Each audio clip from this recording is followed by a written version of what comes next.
I'm Kevin Sturr. I'm a professor of humanities at Boston University, interested in film studies, and a big fan of the director John Ford. And it's a great honor and pleasure to be here with my two favorite film scholars, which I can say wholeheartedly, Joseph McBride and Gerald Perry. And today we're going to be reflecting on John Ford's life and his films, especially his roots in Portland. And I'd like to especially thank my two guests for doing this on behalf of the Maine Irish Heritage Center and their YouTube channel and putting together an archive of important interviews about Ford, as well as his brother Francis Ford. I'd first like to introduce Joseph McBride, professor of cinema studies at San Francisco State University, where he's been teaching since 2002, I believe. And the we could spend the whole time talking about Joe's publications and works, but I'll mention some selectively here. Um, Joe's a screenwriter. He wrote the screenplays for Rock and Roll High School and Blood and Guts, for instance. A co-producer of the documentary John Ford Goes to War. He's provided countless audio commentaries for DVD versions of classic films, including Ford's. He defines himself, most of all, according to one of his interviews, as an investigative reporter. And he started off as a reporter for the Wisconsin State Journal and later for Daily Variety in Hollywood. Most people know Professor McBride for his books on film, particularly biographies of filmmakers. Um, he spent over 30 years researching his epic biography of John Ford, titled Searching for John Ford, which we all know well.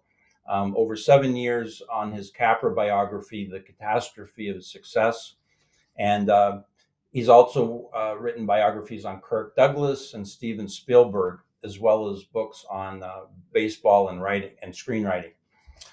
Just to mention a few publications over the past several years, Professor McBride recently published a critical study of Billy Wilder Dancing on the Edge, critical study of the great Ernst Lubitsch called How Did Lubitsch Do It? He basically re-examined his struggles in publishing his biography on Capra, particularly fighting against censorship in the book, Frankly, Unmasking Frank Capra. And he also, several years ago, put together just a remarkable treasure trove of his past articles and interviews entitled Two Cheers for Hollywood. Um, those of us who follow his publications can look forward to a new book on the Coen brothers coming out very soon called The Whole Darn Human Comedy, which I can't wait to read. And he also has an updated and revised version of his wonderful book, Whatever Happened to Orson Welles, which includes in its final chapter an examination of the recently completed film, The Other Side of the Wind, in which Professor McBride played a role as Mr. Pister and also worked with Welles for 6 years. And he said that he regarded that as his film school, if I recall from one interview. I'd also like to welcome my good friend Jerry Perry. Gerald Perry taught for over 30 years as professor of communications and journalism at Suffolk University, and he's also taught at several other universities as well, including Boston University. Since 2015, Jerry's been the professor emeritus at Suffolk. He's a longtime film critic, film scholar, and documentary filmmaker. He's general series editor for the Conversations with Filmmakers series for the University Press of Mississippi. And those books have been an especially valuable resource for me in my research. He was the director editor of volumes on interviews with John Ford, Samuel Fuller, and Quentin Tarantino. He also co-edited the volumes Woman in the Cinema, as well as the classic American novel and the movies. Jerry's documentary films include For the Love of Movies, the story of American film criticism, Archie's Betty, as well as The Rabbi Goes West, which was released just a few years ago. He's former curator at the Harvard Film Archive, as well as the Boston University Cinematheque, and he has served as president on many international critics juries at film festivals around the world. So I'd like to welcome both Professors McBride and Perry for what I look forward to as a fun talk and an enlightening talk about John Ford. Um, the first question for you, Professor McBride, is would you tell us a little bit about your first trip to Portland, Maine, my hometown, but also John Ford's hometown, and particularly your first trip arriving in Portland for your research, for your biography, searching for John Ford, and maybe also a little bit about your later visit for the 1998 unveiling of the John Ford statue at Gorham's Corner. What did those trips mean to you? Well, I came in 1998 for in the summer for the festivities surrounding the unveiling of the statue and all the community hoopla to honor Ford, which was very impressive. And it was a really wonderful event. I've been working on that book for since 1971. I did a critical study with Michael Wilmington called John Ford when I was in college with Mike and Jerry at the University of Wisconsin-Madison, and Mike and I did this book. It was finished in 71, but wasn't published till 74. This might be interesting to your viewers that both times I did books on Ford, he was very out of fashion in America, and it took 3 years to find an American publisher for the first Ford book. The publisher in England, Cinema 2 series, said they wouldn't publish it until they found an American publisher, which was not in the deal, but they finally found an American publisher after I insisted.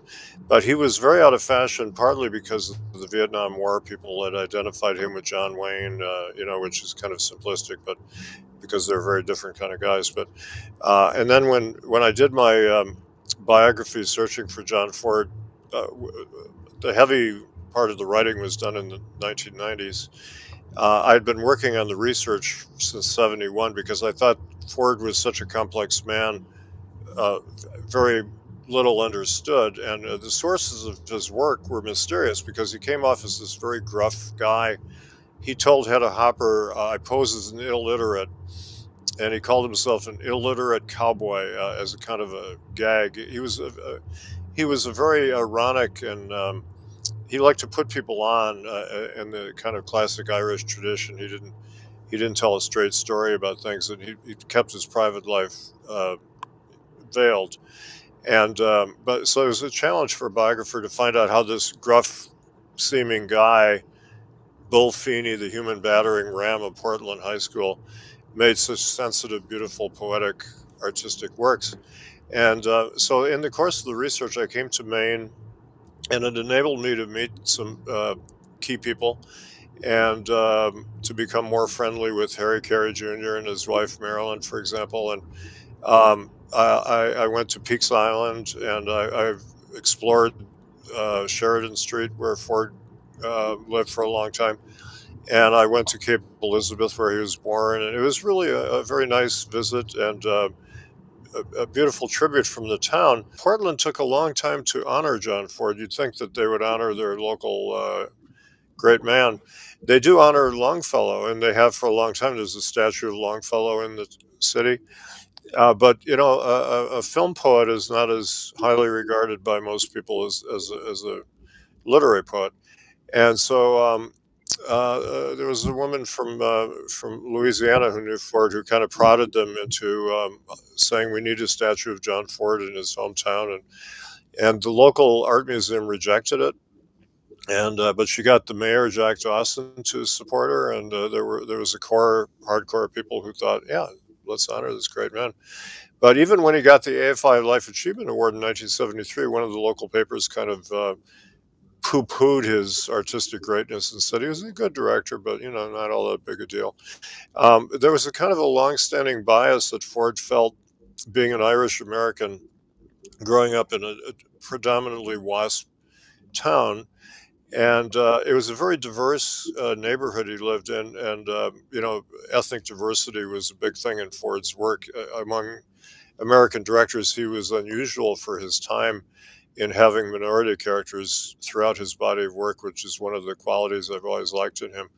And so he grew up among not only Irish kids, but Italians and Germans, French Canadians, African Americans, Jews, you know, a wide range of people, and that influenced his work. And but he was regarded as a second-class citizen. He felt that keenly, and he said at one point, "I love Portland, but I don't know if they even like me."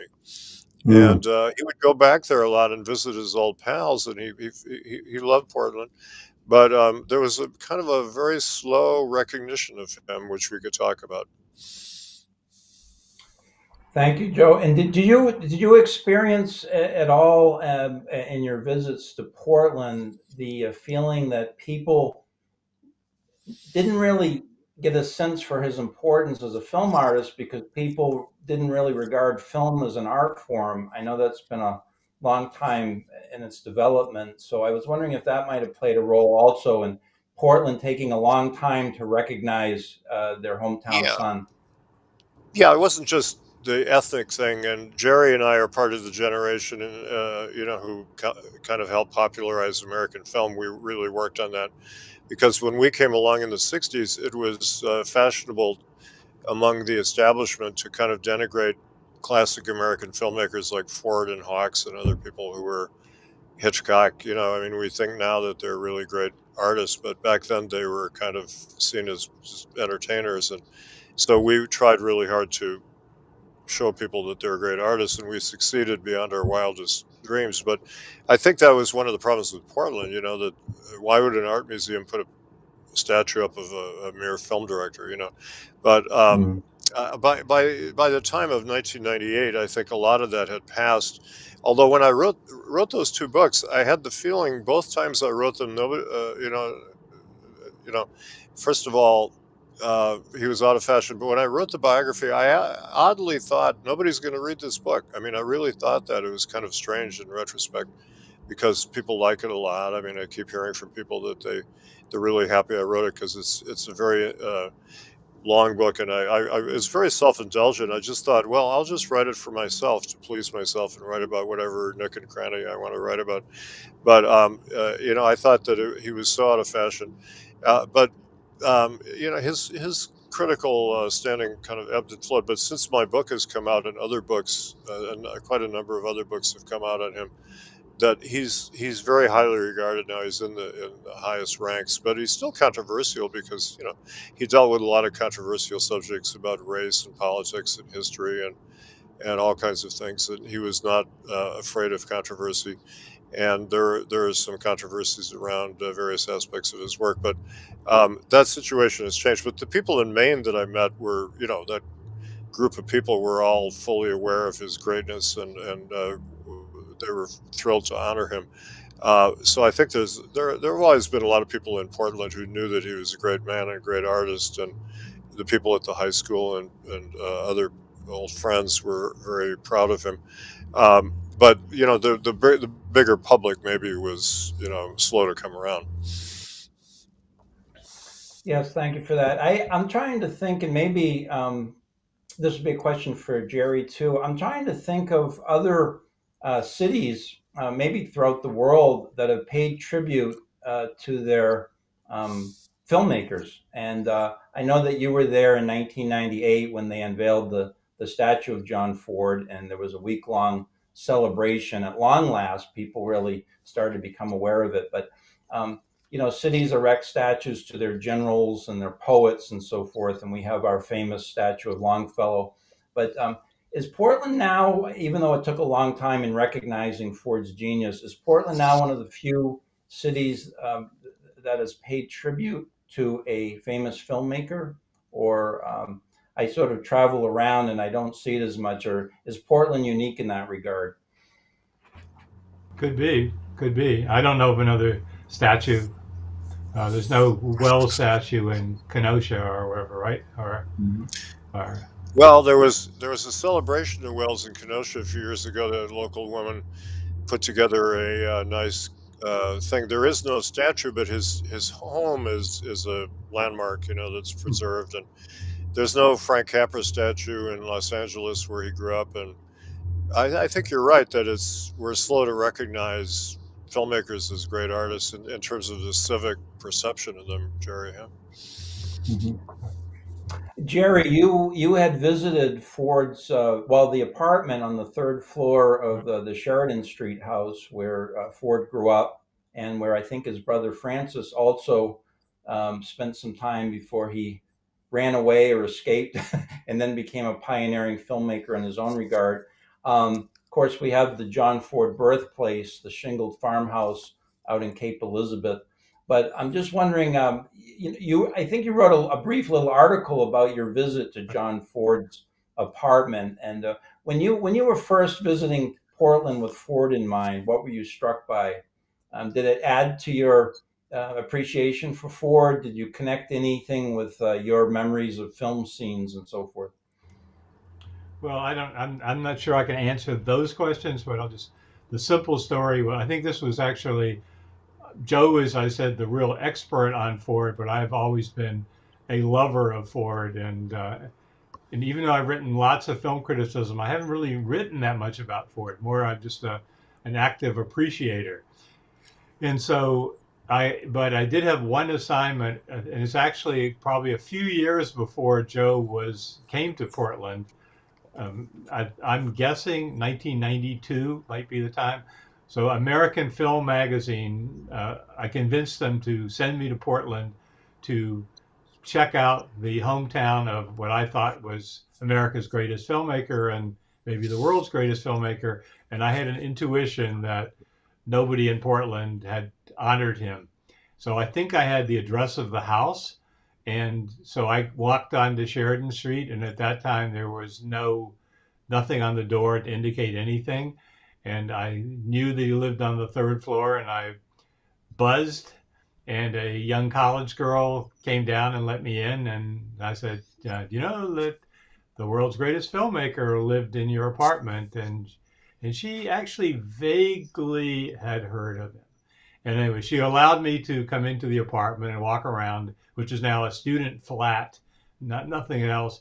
And the thing that got me was the bathtub, because it was clearly the original bathtub. It had it was just, there's no shower, just a bath, and with four cat's paws for each of holding it up. And I thought, of course, John Ford bathed in this bathtub. That was incredible. So so I walked around the apartment, and then the coolest thing I did was I went to, I'm not sure what to build, but some official government building, and which had a register of everybody who had ever lived in Portland. And I went back to the register for the, and I guess it was, Joe correct me, I believe it was 1917. And I looked up the family, and in this register was this epiphany, this Proustian moment where I shimmered, and it said in there, under the name John Ford, it said, quote, "Gone to California." Gone to California. Whoa. Yeah. So I wrote this little story about visiting the house. I think the next visit might have been I taught a group of Australians one summer who came to America to take an elder hostess course, and I taught a John Ford course, and they went by themselves to Portland, and they sent me a picture of this group of Australians out waving in front of Ford's house. And then the next story, which I think is, the funniest and the most anarchic, something that Ford would appreciate himself. A few years later, I came back with a friend to Sheridan Street to show him Ford's apartment. And at that moment, the building was being turned into condos, and including Ford's apartment. And the front door was open, and I walked in and walked upstairs, and everything that had been in the apartment was in the hallway, because they were, going to fix up Ford's apartment. And there was, believe it or not, the bathtub, and it had been broken, and the four knobs, were on the ground. So what I did was I grabbed his chandelier, which I don't know if Ford was there, and one of those cat paws, and left the building, jumped into the car, and my friend was waiting. He was sure we were going to be arrested by the Portland police, and I drove back to my home in Cambridge, Massachusetts. I want to say something about Jerry as a Ford expert. When I met Jerry in college at the University of Wisconsin, way back, I was getting into Ford, but he said, you got to see this film called The Searchers. It's really great. And I saw it as a boy, not quite sure where he saw it, but he was way ahead of me. I missed it when I was a kid. I was into Westerns, but the only Ford film I saw in a theater in its original run was The Man Who Shot Liberty Valance. But I took a Greyhound bus with Mike Wilmington to Chicago to see The Searchers on the big screen, and that was a huge revelation for me. But I want to thank Jerry for that urging. He was a huge champion of Ford in college, and we had a lot of good talks about Ford. So he's a real expert. That's wonderful. Thanks for those anecdotes. I really, when thinking about The Searchers, I strangely would like to connect The Searchers with Portland for a moment. Everyone knows, if they've seen John Ford Westerns especially, but other films as well, that Ford is a great director of landscapes. And I remember a quote actually from a Werner Herzog interview, which is in one of the volumes in Jerry's series for University Press of Mississippi. And Herzog said that when you see the landscape in a John Ford Western, you get a sense for American justice, which I thought was an interesting quote.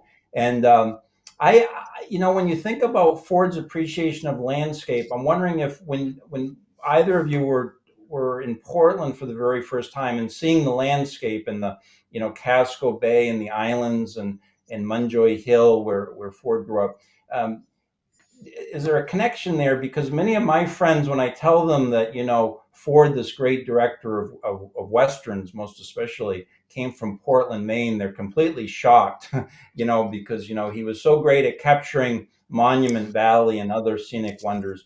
Did you think about any connections on the topic of landscape when you were in Portland? Well, I certainly did. And, in terms of New England, I love a quote from Jorge Luis Borges, who said, New England invented the West.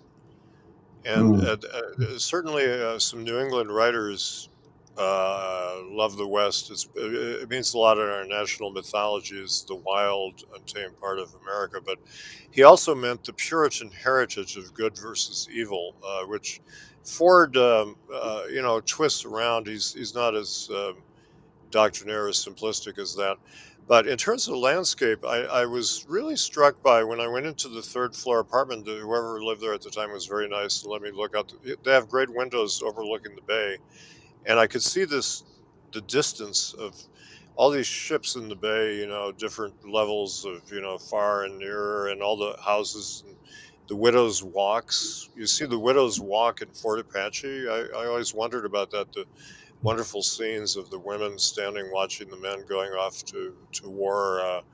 I saw all over his neighborhood Widow's Walks where women would watch to see if their men were coming back from the sea. And Manny Farber, the critic, described Ford's, quote, fascination with lines of action in deep space, which he sarcastically said adds 10 minutes to every movie. But, these are among the things that we Ford fans like about Ford, his grace notes, as he called them, his great landscapes. He's probably the greatest landscape artist in film history. And, but, when you're sitting up there as a boy looking out at the sea for hours, as Ford did, he was fascinated by the sea, and he went on ships as a kid and all that. You would study the different depths, and it's on a hill, Munjoy Hill, and then there's this wonderful Portland Observatory that he, I'm sure, went up on a number of times, and I went up there, and you could have an even higher view of the sea. And the whole neighborhood is built, it's kind of like hilly, and so there are different levels, and I could see his love of landscape. And then Cape Elizabeth is a very idyllic place to have been born, and about a half a mile from his house is the bay where he started riding in a little boat that he had, and you could walk down to the bay, and it has that view of the ocean that reoccurs in his films, and it had that kind of Garden of Eden quality, the beautiful landscape, and nobody had really written about that birthplace until I came there, and But he also went to Ireland as a boy with his father, who was nostalgic. His mother would never go back to Ireland. She had a tough experience on the boat coming over. But the father would go back, and every year or two or whatever, and he took John Feeney, Jack Feeney, with him. And Ford claimed that he went to school for a while in Ireland for a few months, and he said he acquired his feeling for landscape in Ireland, you know. And when you go to Ireland, the landscape in the west of Ireland is spectacular, and the light changes all the time. I noticed, and when you go to Monument Valley, the other place we identify with Ford, the light changes all the time. It's really wonderful, levels of light and dark and shadows and color, and the same is true of Ireland. And so his feeling for the land. Orson Welles said John Ford knows what the earth is made of, and so you see the roots of that in Portland and Ireland, I think.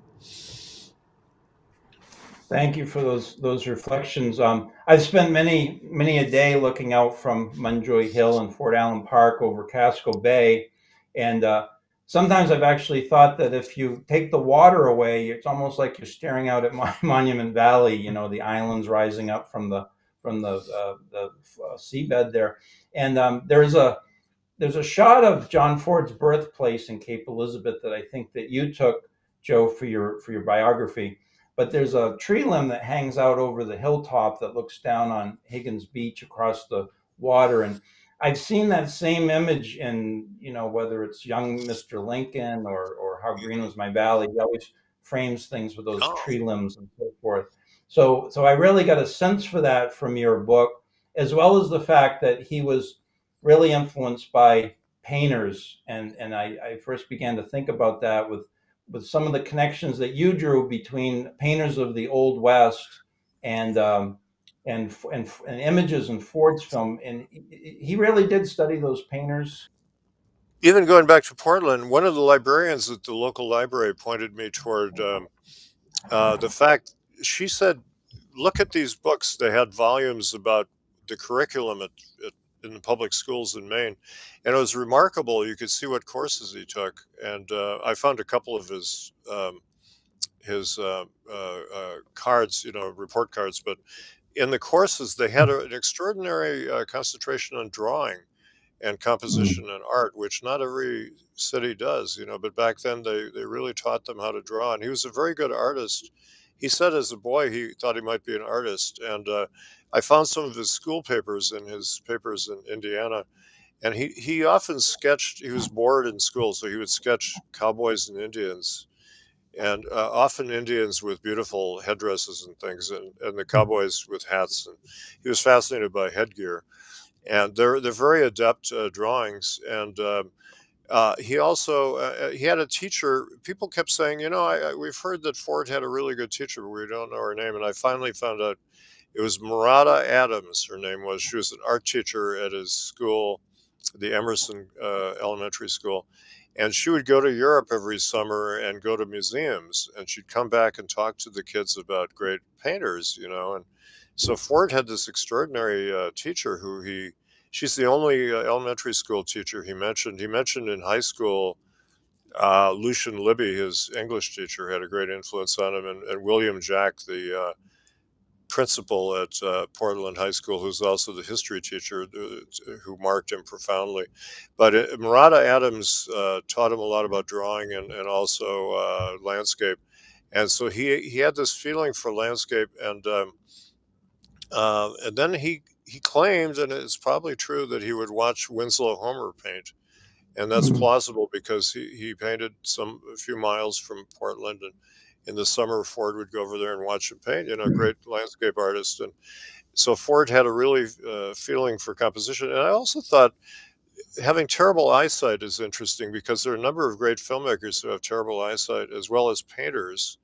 Some famous painters had awful eyesight, and it helps to kind of distort in a good way your view of the world. And when you wear glasses, as Ford always did, you know, you're wearing a frame. It's like a viewfinder constantly. And I thought that might have influenced his view of art. One other thing I'll mention is when Steven Spielberg, as a 16-year-old kid, lucked into a 1-minute interview with Ford. He gave him 1 minute. He said Ford told him to go and look at.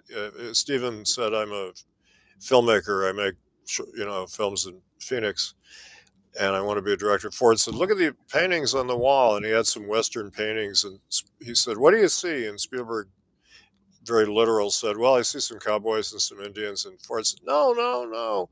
He said, "Where's the horizon?" And Spielberg said, "Oh, I see the horizon is very high in the frame." He said, "Okay, good. Now look at the next painting. Where's the horizon?" And he said, "Oh, I see the horizon is very low in the frame." And Ford said, "If you can tell that a high horizon or a low horizon is always better than putting the horizon in the middle of the frame, you might become a picture maker. Now get the hell out of here." That was his big lesson for Ford. And you see that in Spielberg's films, and you see that if you look at Ford's films, watch the horizon, and most of the time he has the high or low horizon, some of his most beautiful shots. Mm. Yeah, that's a great story. I think the main Irish Heritage Center resides in the old St. Dominic's Church, and that's where, of course, Ford was an altar boy, and you described that in your biography, Joe. And maybe this is a question for both of you in terms of reflecting on Ford's films. Um, there are so many scenes that deal with religion and spiritual faith in his films, and I think back to his boyhood his role as an altar boy at St. Dominic's and so forth, and there are priests and ministers in many of his films. There's a wonderful courtyard scene that we've talked about in his final feature film, Seven Women, and the dialogue between Dr. Cartwright and Agatha Andrews. But I have a difficult time pinning Ford down because he was raised in the Catholic tradition to really kind of figure out what was his faith or what was his religious point of view. And I'm wondering if we're able to detect that from his films, or if we have to know more about what he said behind the scenes. Well, his films are full of Christian iconography and Christian values, but he was also kind of ecumenical in his views of the world. He was not doctrinaire. Peter Bogdanovich asked him late in life, "Are you Catholic?" And he said, "Yes, but not too much." And the scene you mentioned with Agatha Andrews, she's the mission leader, and she's a tragic character, and she admits that she says, "God isn't enough. God help me, he isn't enough," which is an extraordinary thing for her to say. She says, "I've always searched for something that isn't there," which is a great line in a Ford film, because searching is such a big thing in his work. And toward the end of his life, there's a lot of doubt in Seven Women, but the doctor, who's an atheist, played by Anne Bancroft, is the most true Christian of all the people. She actually practices what the other ladies preach in a kind of hypocritical, almost kind of insincere way. Anne Bancroft's character embodies sacrifice and caring for other people and openness to other people, which are the true Christian values, supposedly, and she really believes in them. And as Ford said to Bogdanovich, Peter said, "Why does she sacrifice herself for the other people?" And he said, "Well, that's a rather naive question, Peter. She got in there with these bunch of kooks and started acting like a human being." So the humane values in Ford, but Ford was a Catholic throughout his life, but he was, an erratic practicer of the religion, but it meant a lot to him, and he was an altar boy. And I think, one thing I was an altar boy myself, and that is a form of acting. It's a rather Brissonian form of acting, because you have your back to the audience, and you're reciting Latin, and you're speaking in a monotone, and you can't change the dialogue, and you don't have facial expressions, but it's a form of spectacle. There's a kind of a love of spectacle that you get. James Joyce felt that about the Catholic Church too, even though he was an apostate Catholic. But one thing I found out about Ford, again, thank you to the librarian, she pointed out there's a thesis that a man wrote this in the library there about the theater in Portland. He listed every theatrical production. Ford was an usher at the Jefferson Theater, which was the great theater in Portland at the time for the legitimate theater, in other words, the stage. where they would have famous traveling performers come in, big names in the American theater, Barrymores and George M. Cohan and Henrietta Crossman, who later starred in Pilgrimage, and Charlie Grapewin, who was in some Ford films. And he saw a lot of the actors who he later direct, and he was an usher 6 days a week, and he would come home and recite the dialogue to his family. It had a huge impact on him. People didn't realize this theatrical background he had. He also ushered at the Gem Theater in Peaks Island. So he had a great interest in the theater. He learned a lot about acting and about dialogue from that. So he learned the visuals in Portland, but he also learned about performance and words. You know, one thing, Ford often disparaged dialogue, and he would say, I don't like dialogue, and he would rip out pages from scripts and stuff. But actually, the dialogue in his films is wonderful. It's very colorful and poetic, and he had great screenwriters. And so that came from the Portland experience, and being an altar boy. One time he told a story about Ethel Barrymore was getting communion, and she lifted her veil, and she was very sad, and he wondered why she was so sad. He held the paten under her chin, and as the priest gave her the communion, and so he had a lot of experience. He even went on the stage briefly a few times, and you know, that's an important part of his upbringing too. I would just add a little. So I think, as Joe mentioned, his love of ritual is probably even stronger than his love of religion. So when you look at all his films, it's all kind of rituals, which maybe come from his childhood in the church, including dances and marches and other and kind of pagan rituals, non-Christian rituals.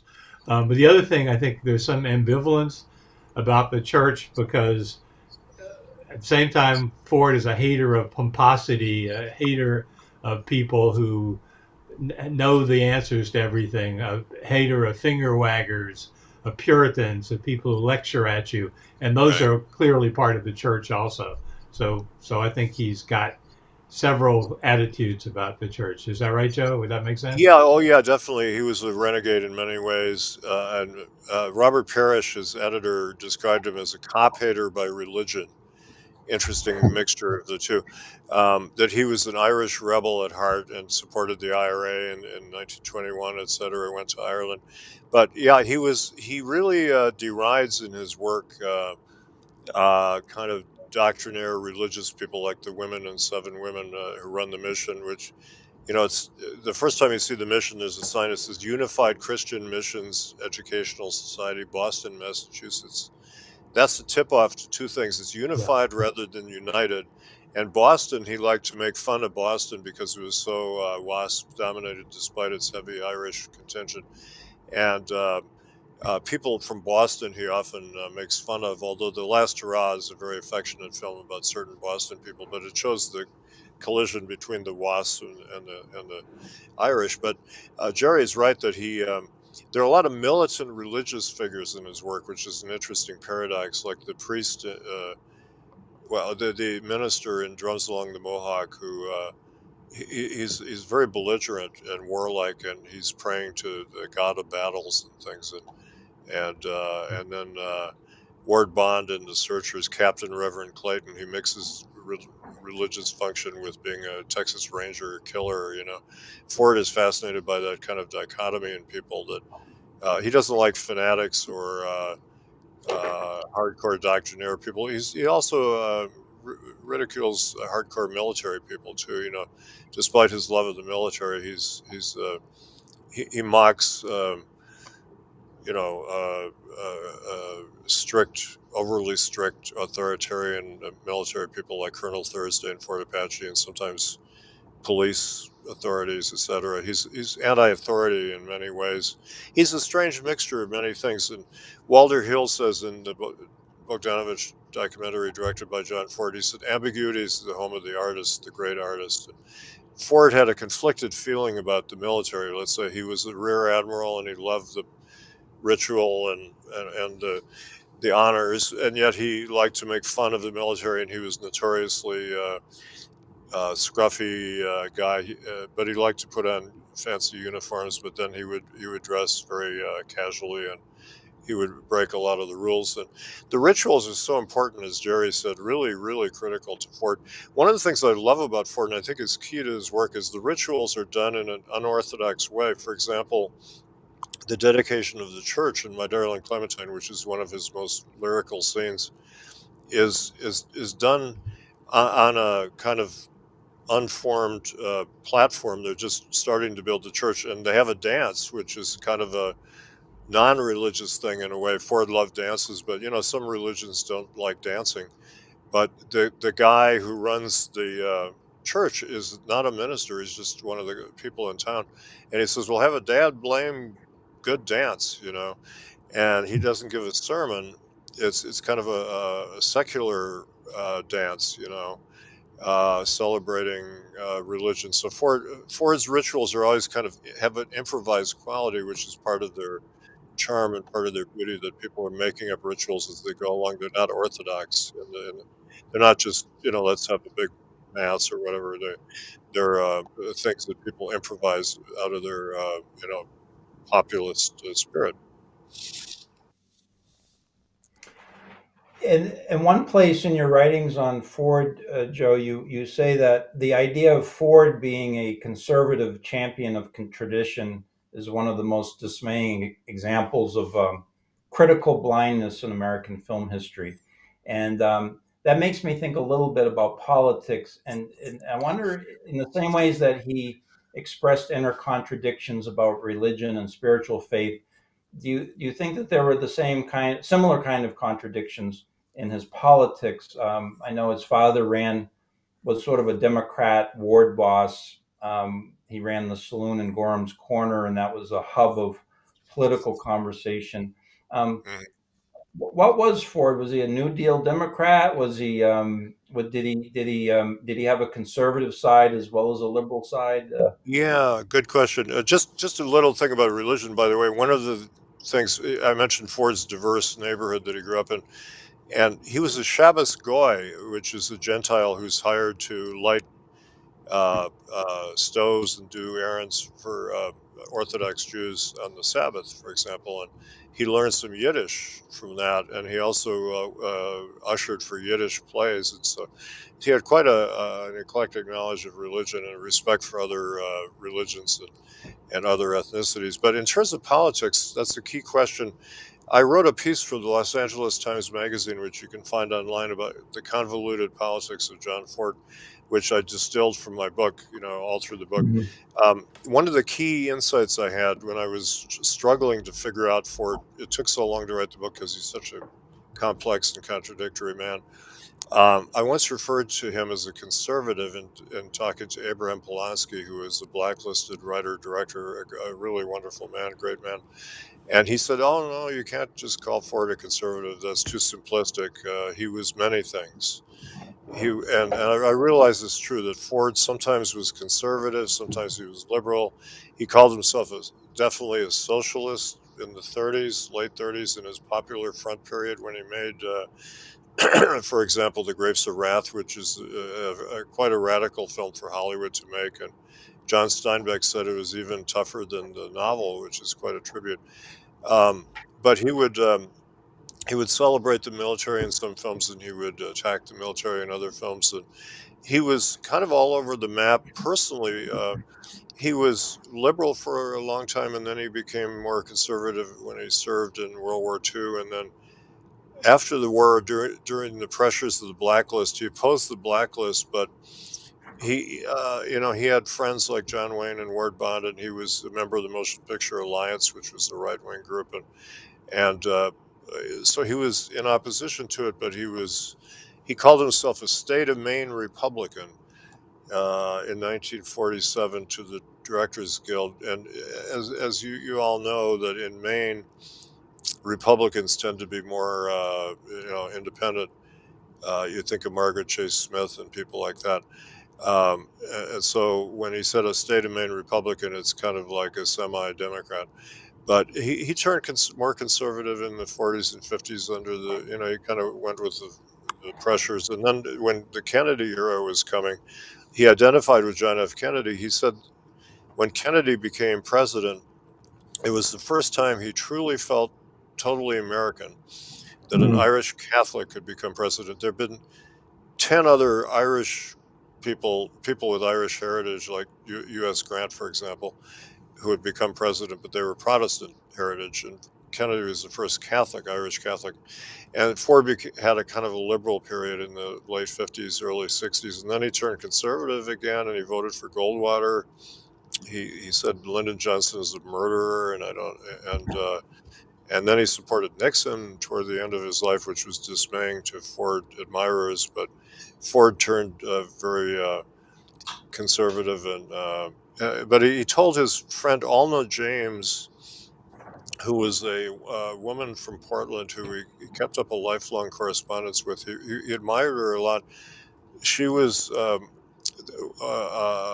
one of the few girls at Portland High School, he said, who would dance with Irish boys. She was a WASP, but she would dance with Irish boys.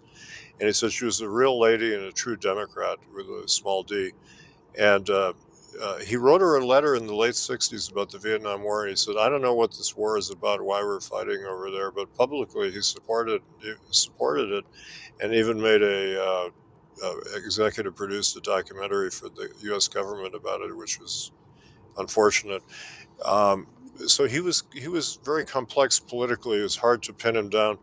But I asked Richard Nixon for an interview. I wanted to meet Nixon. Nixon was a big Ford fan, and he wrote me a letter, and he said, "I'm writing a book on world peace, but I'll write an essay on Ford because he's my hero in every sense of the word." And a week later, I got an essay, 535 words from Nixon about Ford, which is a fascinating document. It's kind of a Nixonian rant about Vietnam to some extent, about how Ford and he agreed on Vietnam. But he called Ford America's Tolstoy, which I thought was a very good insight, that we often call him America's Shakespeare, because Shakespeare, especially the history plays and the alternation of comedy and drama. But Tolstoy was a great artist who was just full of contradictions. He was an aristocrat who wanted to be a peasant. He was a libertine who wanted to be a saint, and he was just all over the map. And I think that's one reason he could write such great novels as War and Peace, with a broad range of characters. They all lived within him, all these different people, you know. And I don't think we can demand political consistency or ideological consistency from an artist, and we shouldn't. Ford is one of those people, like Tolstoy, who could understand and empathize with all different kinds of characters. But his work, one of the best insights into his work, I asked a Navajo woman, Lillian Bradley Smith, who knew him and worked with him. And her father was Lee Bradley, who was Ford's translator and friend, and he called him his brother because he was part Irish. He was son of a cavalryman and an Indian woman. And I said, why is it that in some films like Fort Apache, he's totally pro-Indian, and then Rio Grande, he demonizes Indians? How could he do this 2 years later? And she said, well, it depended on who wrote the script. She said the scriptwriter was very important. And that's such a great insight that it's beyond the insights of most film critics. They don't pay attention to the screenwriter. And Frank Nugent, who is a liberal, part Irish, part Jewish screenwriter, wrote Fort Apache, which is not only do the Indians win, but they're the good guys, the heroes. And that's the film that got me excited about Ford when I was a student in 1967. That's what set me on my lifelong quest to study John Ford, because I was so excited that here's a film that really tells the truth about American history. And as a Western fan, as a kid, I always wondered, how come these Indians always lose? You know, I want to see a film where they win, and I finally saw Fort Apache. I was so thrilled that it told the truth. But then in Rio Grande, it's written by James Kevin McGinnis, who is an extreme right-wing nut, kind of, Motion Picture Alliance supporter. But Ford is responsible for the scripts of those films because he hired these guys. So, there are different sides of Ford. Ford had many sides, too. I think that you have to understand that. And they exist within individual films. Sometimes the films clash. But I think it gives a richness to his work as well as Tolstoyan or Shakespearean richness. Okay, at the beginning of the talk, Joe Joe talked about Ford's current popularity, and I think he was more optimistic than I am because I don't find Ford to be very popular at all today. A young film critic friend of mine, just who knows, he's seen thousands of films. He's in his 30s. Just put his list on the internet of his 100 favorite films, and not one was a John Ford film. It was incredible. But I think what Joe's been talking about, there are many things about Ford which just make him completely wrong for our very, very politically correct period right now. And so the ambiguity is just out today. No, in our very divided world, nobody wants an artist who is contradictory and who believes all kinds of things. I mean, Joe is very good at explaining to you all the different facets of Ford. They're all there, all those changes and shifts and seeing things at the same time, 2 or 3 different ways. And that's what I love. That's what Joe loves. And I feel we're in a period where the great, great majority of people don't want that at all. They want you to have one stand, and they want you to have a stand on their side. It's not okay to believe something different. It's very sad. Yeah. So also, there are very obvious things about Ford which are probably off-putting. I guess what we call the old-fashionedness of Ford, which Joe and I love. The kind of strange acting, which is not like acting today, looks weird, I think, to most young people, and also the portraits of natives, of black people in the movies, which we understand, and Joe has written in a very articulate way about. If you look at them in 1 second, most people see racist portraits and step away. In The Searchers, there's a very, very famous section, among people who write about Ford, an Indian woman named Luke, who was treated really, really badly by the characters. And I always feel that John Ford is being mean himself and racist in that part of the movie. But in another part of The Searchers, he's completely different and has a very, enlightened view of ethnic cleansing and of the terrible things that happened to natives and Americans, and they're in the same film. And to me, that's really interesting that they're in the same film. That's fascinating. But to most people, the Luke scene sort of has ended everything. They don't want to watch the rest of the film. This is a racist filmmaker, and they don't want to see any other films by Ford because he's a racist filmmaker. I think that's my sad look at Ford. I've written a lot about Ford's view of race, which is complex, but as I said, he's one of the few filmmakers of his era who had ethnic characters all the way through his films, from Straight Shooting, there's the Black Cowboy, onward, all through his films, whereas, say, Howard Hawks, there are almost no black people in his films, for example. And Ford sometimes caricatures them and sometimes is insensitive, but often is very empathetic and warm toward the black characters. And I think it's Stepin Fetchit, for example, who I love as a comedian. He's a very sly, subversive comedian. Ford had that sense of humor, mocking racial attitudes that he and Stepin Fetchit collaborated on. One thing I'll say, so I think Ford is very complex on race, just like he is on politics. And ambiguity should be honored in art. And we're in a period of crude simplicity and political correctness. I deplore the simplistic nature of it. And, however, I will mention I just finished teaching a course entirely on The Searchers, which I always wanted to do a course on one film, and I picked that partly because it's so complex and deals with race, which I wanted students to have a way of talking about.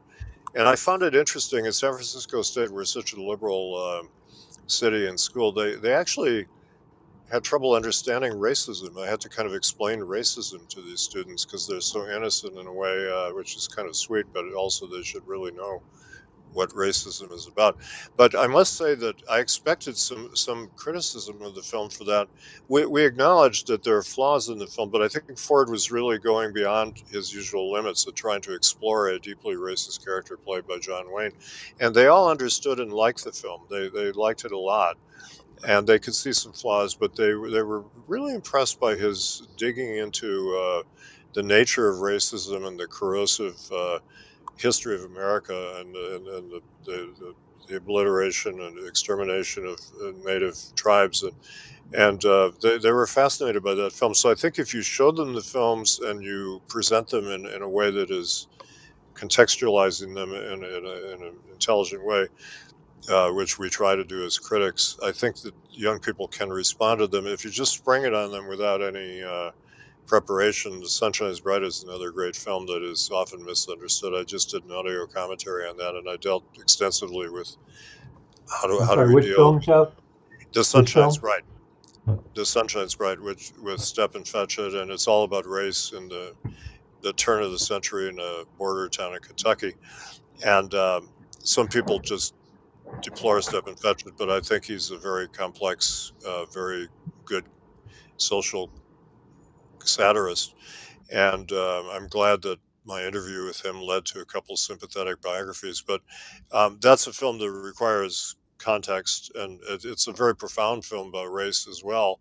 Ford was concentrating on race from that time onward in his career until the end. He was very obsessed with it, and I found out that it was partly due to Frank Nugent, who was his main screenwriter.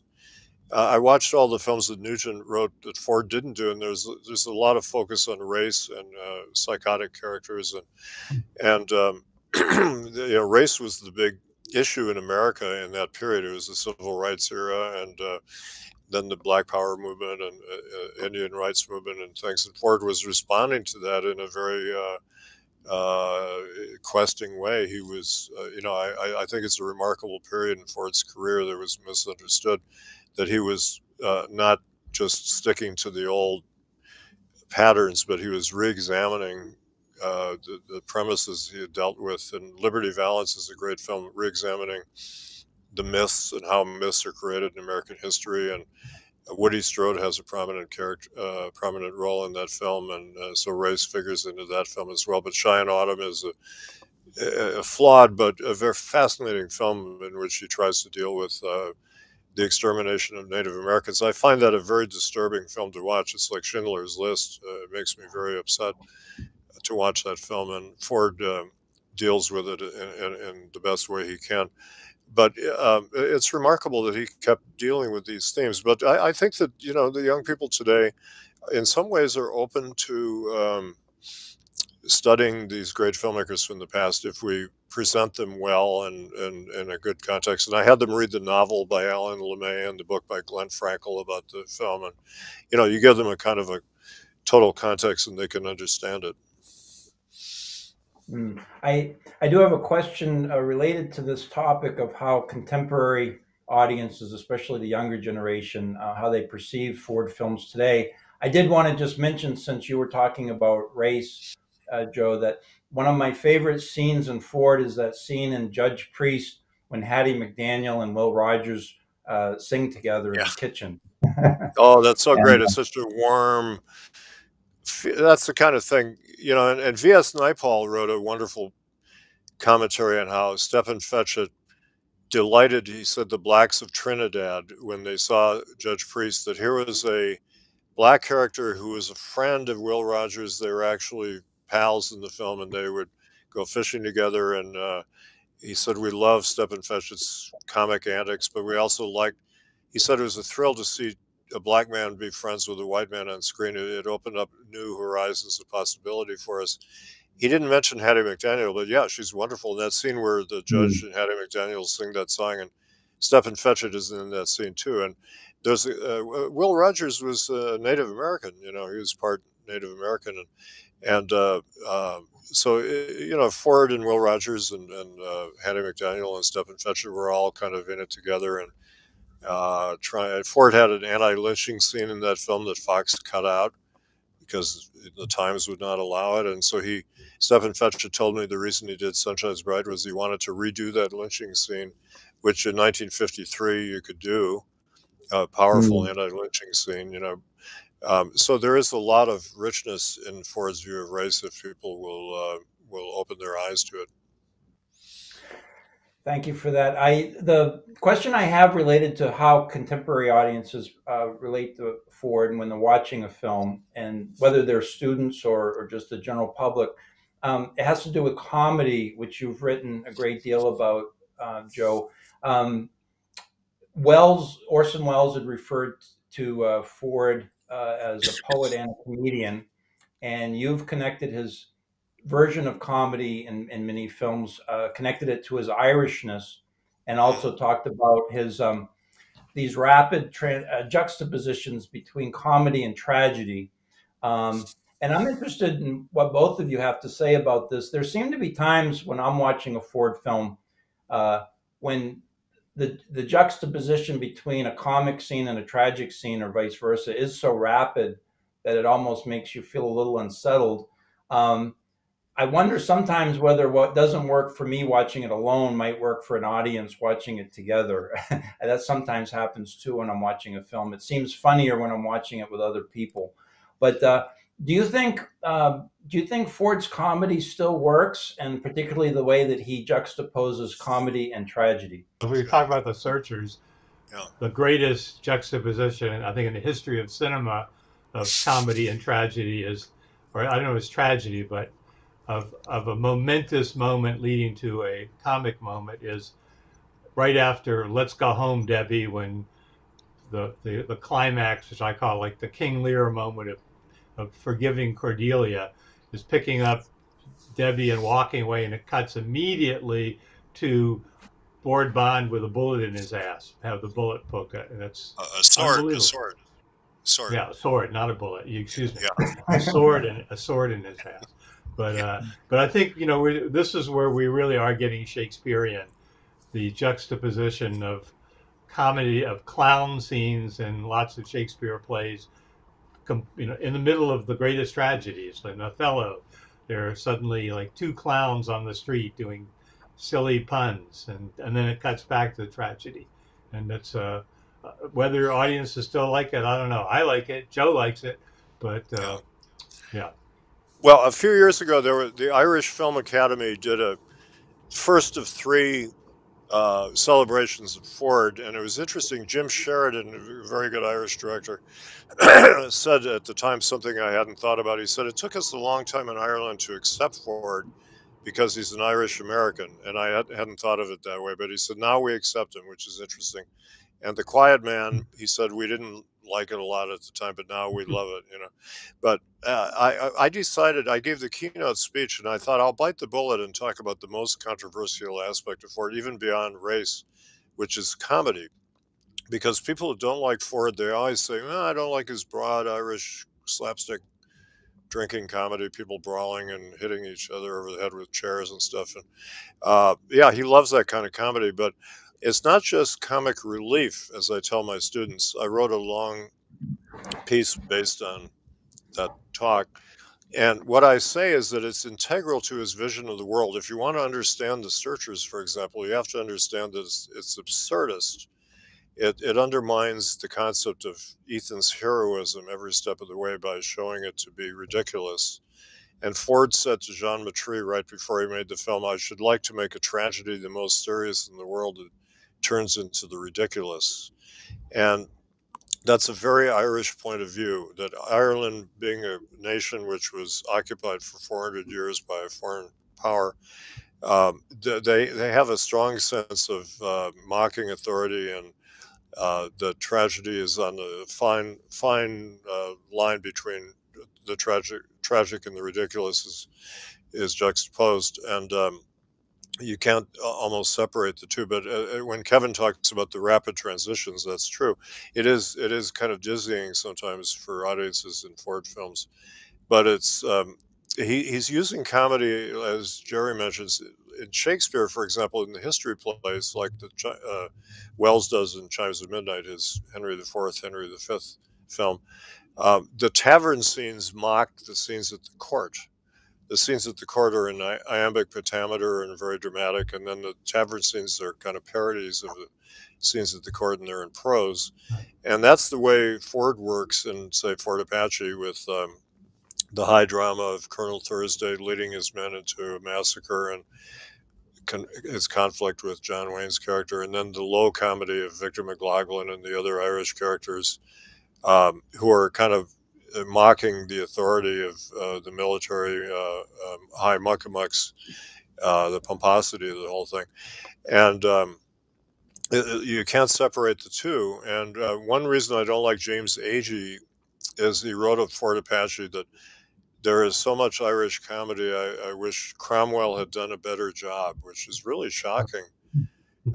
It's 3 years after the Nazi Holocaust, for somebody to make a joke about Cromwell exterminating Irish people. Cromwell to Irish people is like Hitler was to the Jews. He slaughtered men, women, and children in Ireland, and you know, it's a grossly insensitive comment. It's amazing the nation would allow that, and you still see that quoted sometimes. But some people feel that they hate the Irish comedy. It's not just Irish. I mean, he uses a lot of forms of comedy in Step and Fetch It, and a lot of other ethnic humor is in his films. And but there's just a lot of, you know, I mean, another quote I like to use, the first Ford critic was Karl Marx, who wrote that he said Hegel observed once that great historical cultural events happen twice, and he said he forgot to say the first time they happen as tragedy, the second time they happen as farce. And that's exactly how John Ford works. That tragedy turns into farce in Ford films. The Searchers turns into kind of a farce that Ethan keeps losing Debbie, and Old Mose, the kind of Shakespearean fool, keeps finding her, and she's finally found right down the road.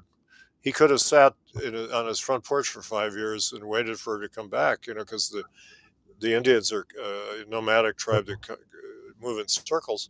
And also, he's a hero supposedly, but he's out to kill the captured girl. What kind of a hero is that? You know, that's farcical, and it's a dark farce. But and Seven Women has a lot of dark comedy that people mistake for unintentional comedy. But if you don't understand Ford, as I told my students, I said, if you don't understand Ford's comedy, you don't understand The Searchers or Seven Women.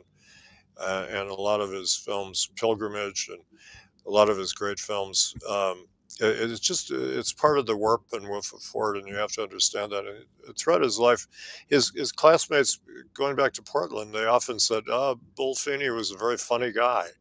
He would write funny stories. He was trying to be a writer in those days, and he was always good for a laugh. He had a funny view of the world, and that's a very Irish thing. Is oppressed people tend to use comedy as a weapon. You know, Jewish humor does that. You laugh so you don't cry, but you also use it as a weapon against your oppressors, and Ford did that throughout his life. If I remember correctly, Joe, one of your favorite lines in Ford was one that the director came up with, I think, which is J. Farrell McDonald's line in My Darling Clementine. Yeah, it is my favorite line in Ford, when very dramatic scene again where Linda Darnell is dying on the operating table in a saloon, you know, once again, improvised ritual in a saloon. Henry Fonda goes to the bar, and you see in the background Kathy Downs, who's been functioning as the nurse for Doc Holliday. And Fonda says to J. Farrell McDonald, who is in 25 Ford films, wonderful Irish character actor, he says, Mac, you ever been in love? You know, he's looking at Kathy Downs, and J. Farrell McDonald says, nope, I've been a bartender all my life. I just love that line. That's quintessential Ford. And there again, he's using the humor to break the mood. And when Jerry talks about the stabbing of Ward Bond in the ass after that wonderful dramatic scene in Ford in The Searchers, and then the next scene you see is Debbie coming home, you know, it's punctuation between, you know, they talk about Mel Brooks said that in a drama you need comedy relief, in a comedy you need dramatic relief, you know. And so you need that kind of relief of tension so that you can pause for a moment and then re-experience the emotion of the great homecoming scene in The Searchers. That is part of what's going on, but it's also, you know, pricking the pomposity literally of the Ward Bond character, who's amiable character, but he's a Texas Ranger, and he's just led this raid into the Comanche village, which is reckless and you know, might have killed some innocent Indians. As you know, one of the things about the look scene that Jerry mentions is that shortly after they mistreat her, she's killed, and it's an evocation of the Washita River massacre and by Custer, and you see. And the Wounded Knee massacre too. There's iconography that looks like that. They find her body, and they, you know, it's tragic, and it's kind of like a 180-degree turn. Peter Lehman did a great essay, one of the best recent film essays. Well, actually, it was in the 80s, on the missing shot in the look sequence. That if Ford had had a shot of her reacting to being kicked on the hill, it would make the film very different, wouldn't it? And why is that shot not in the film? So there are mysteries like that in Ford, and jarring moments and things that don't quite add up. But that's part of his complexity and contradiction and imperfection. You know, great artists are imperfect. There's no great artist who's perfect, you know, and we shouldn't expect them to be. But, you know, there are dilemmas and questions about Ford. That's why we keep studying him, right? All three of us. Well, I would add that he was famously a mean bastard to many people in his cast. It's something which I have trouble with, I have to say, forever, that he treated some of the low people in a really bad way. And that Luke scene always seems to me to fit right in. That's Ford. Ford at his worst in one of the great movies ever made. Yeah, he treated some of the big people badly. He was very mean to John Wayne throughout his career, but Wayne, being smart guy, recognized that he did his best work with Ford and Hawks, and so he endured, you know, terrible verbal abuse from Ford. Harry Carey Jr. talks about how in Three Godfathers, Ford got mad at them and threw a rock at them, and he said it could have killed them, but it hit Pedro Armendariz in the cojones, you know, and I mean, really, you know, some bad behavior.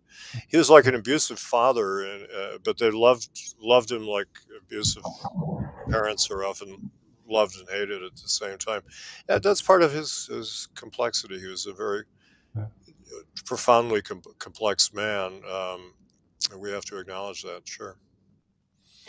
I sometimes wonder also that behavior they describe on the set. Ford, of course, had addictions like other people, and he tended to be pretty regimented about them. So I wondered if that might have had an effect on his behavior. He tended to refrain from drinking, for instance, while he was filming. Yeah, he couldn't drink when he filmed, because when he drank, he would drink to excess. He would drink between films, and he would get so out of it that he had to be taken to the hospital quite often to dry out. He would crawl into his sleeping bag between films and drink himself to excess. But he disciplined himself when he made films. The only two films where he drank, once on The Iron Horse, which is a big, epic, long production, he had a bender for a few days, but he got over it quickly. But on Mr. Roberts, he started drinking, and well, also Aerosmith. He got fired from Aerosmith. But aside from those, he was teetotaler when he directed a film because he had to be. And I guess a dry drunk sometimes can be abusive. You saw that with George W. Bush, you know. So that's part of maybe his anger. Like on The Horse Soldiers, Wayne and Holden were drinking a lot, and Ford couldn't drink, and he resented them for doing that. That's an example. And I, in the interest of time, will unfortunately have to wrap up our wonderful discussion here. Although I can't help but to ask, having read your writings before and knowing some of the films that are some of your favorites, and this is a question for both of you.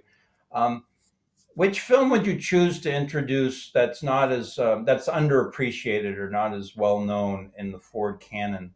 You know, we know The Searchers and we know Stagecoach, and there were probably several that you'd like to introduce. But if you could choose one film that you wish were better known, which film would you choose to introduce to students and the general public? I didn't expect the question, so I'm looking very, very quickly.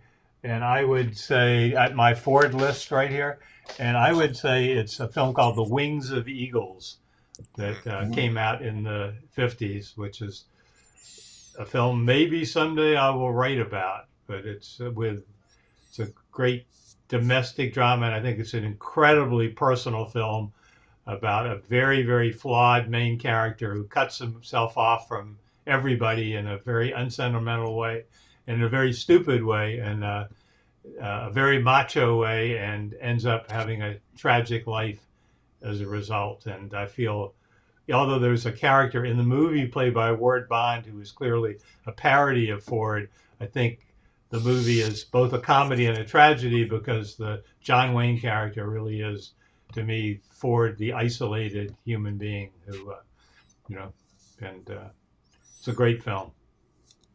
The Danford, Wings of Eagle. his grandson said that was a kind of a self-portrait by Ford. Mhm. It's actually the only film I know by a director about one of his screenwriters, Frank's Big Weed, which is kind of Right. wonderful that he made a film on one of his screenwriters. But Danford thinks it's a self-portrait. So The do I. films, So do I. the Ford films that I love, you know, they vary from time to time.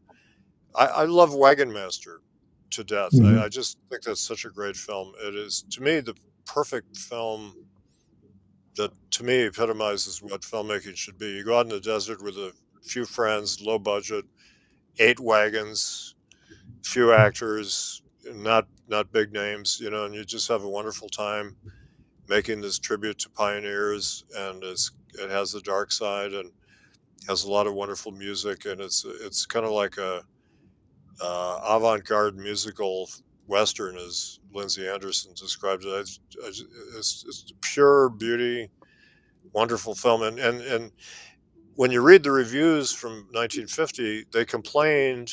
This is very interesting about American society. It didn't have enough violence, and the Indians were nice. They weren't vicious, and those are the things we like about the film today. The Indians are friendly, and there's very little violence. There is a brief flash of violence at the end. The irony is that these Mormons, who are a religious community, have to hire these two guys to guide them west, but the two guys don't want to be gunfighters, but they have to be at the end.